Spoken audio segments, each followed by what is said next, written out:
Предвидените содржини од манифестацијата Кочани град на културата за месец август, според најавата на организаторот, локалната самоуправа на општина Кочани, ќе бидат реализирани во целост. Потврда за тоа е најавеното учество на бројни учесници кои се дел од програмата. Утре вечер во јавната општинска установа библиотека Искра во Кочани ќе биде промовиран романот Бунтовник со причина од авторката Мирјана Селчанец. Веднаш потоа ќе биде изведена монодрамата од Мирјана Селчанец, посветена на жртвите на Карпалак во 2001 година, во изvedба на Илија Волчевски. Почетокот на содржините се во 19 часот во Кочанската библиотека.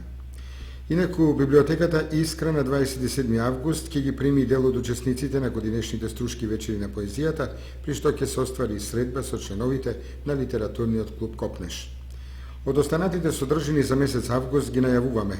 Во сабота на 11 август во манастирот Свети Пантелеймон ќе се одржи ревијан и фолклорен настап на членови на Сдруженијата на пензионерите од повеќе градови на Македонија.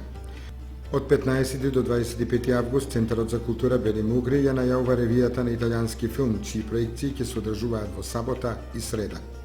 Во рамките на одбележувањето на 110 годишнината од раѓањето на Методија Андонов Ченто на 17 август во Центарот за култура Бели Мугри ќе биде изведена монодрамата за Ченто на текст во режија и глума на Доне Донев.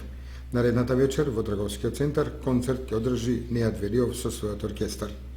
На 21 август е планирана вечерна кочанска поп музика со настап на групи од општината, а на 24 август ќе се одржи концерт на годачкиот квартет, односно групата Strings.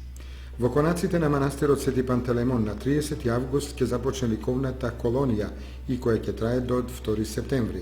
На 30 август во Траговскиот центар ќе се одржи фолклорна вечер со настап на фолк пеачите Сузана Спасовска и Круме Спасовски, а на последниот ден од месец август на летната сцена пред Центарот за култура Бели Мугри во Кочани ќе се одржи рок концерт на групата на Симеон Иванов Канго.